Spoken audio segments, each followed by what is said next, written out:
Warren Buffett. He is one of the most successful investors of all time. In this video, he will be talking about why he hates Bitcoin and cryptocurrency.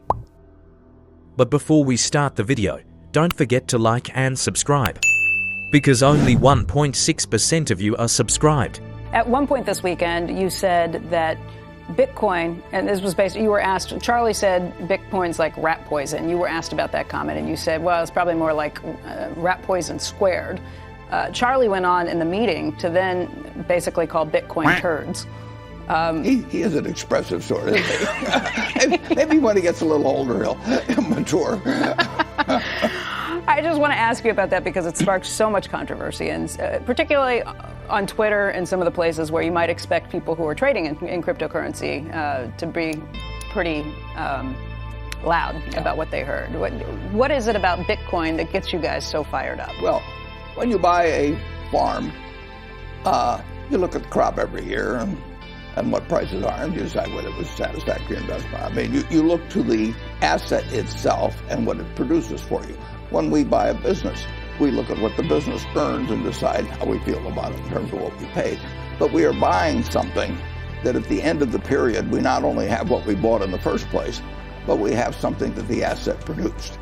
And when you buy non-productive assets, all you're counting on is whether the next person is going to pay you more because they're even more excited about another next person coming along. But the asset itself is creating nothing.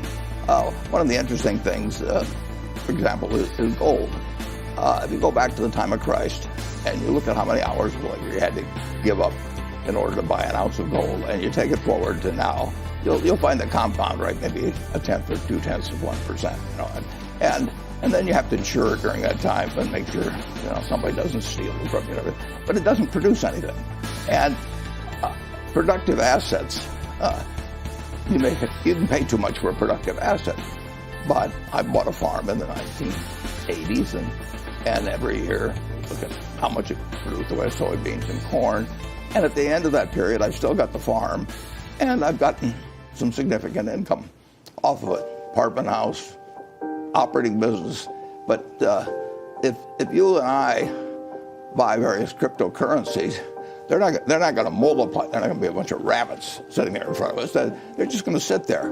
And I got to hope next time you get more excited after I bought it from you, and then maybe I'll get more excited and buy it from you. And actually, we could sit in the house by ourselves, and we could keep running up the price between the two of us. But at the end of the time, there's one Bitcoin sitting there, and now we got to find somebody else, and they come to an end. I mean, those. That's a greater fool theory. That's what you're saying. Well, yeah, it's buying something because you expect the pool of people who want to buy it because they want to sell it to somebody else will grow, and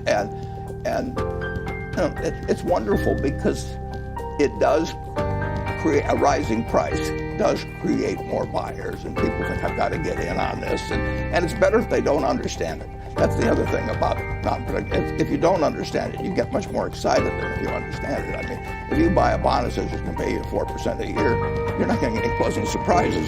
She's going to pay you 4% a year. But if you can have anything you want to imagine. If you just look at something and say that's magic, you can do it with shark's teeth or seashells or anything. And they did it with tulips in the 17th century in Amsterdam, and they'll do it again. I mean, people, they like to speculate, they like to gamble, and if you can get something, particularly if you have something half plausible going on. If you had bought gold in 1942 and you say, we might lose the war, we might have to run off to some other country, and so let's put our assets in gold, you would have less than a penny for every dollar you got from owning stocks. Less than a penny. Now, if somebody calls that a store of value, I mean, I think they're delusionary. Okay. Andrew has a question, too. Andrew.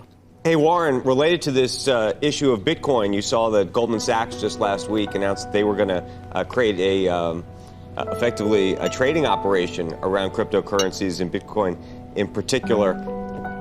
You've been an investor in Goldman. What do you think of their decision to do that? Well, they probably think that lots of people are going to get very excited about it. Well, and maybe already are, but they think there's money to be made trading them.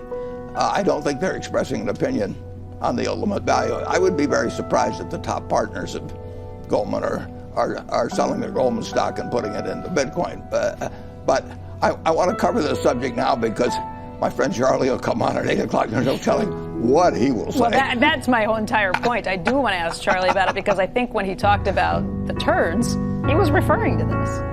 He said if you're trading this, it's like watching other people trading turds and deciding you want to get a piece of that. Well, you're not going to get me to comment on that. Hopefully Charlie's not awake and not watching right now. Well, the truth is people do trade on very crazy things over time. Imagine people selling their homes to buy a tulip in Amsterdam. If people think they're going to make money the next day, and worse yet, if they think somebody else that they know is going to make money and they aren't going to make money, it just draws people in. I could whisper something on this program, and kind of the more sillier it was, the more it might react, because there's no quantitative limits. If you buy a stock, you say, well, I'll buy it at 15 times earnings, but I won't buy it at 20 times earnings. But when you get into something that doesn't produce anything, there's no checkpoints. There's nothing to reference it to. It's just, it's gone up, so it'll keep going. Now, I will say.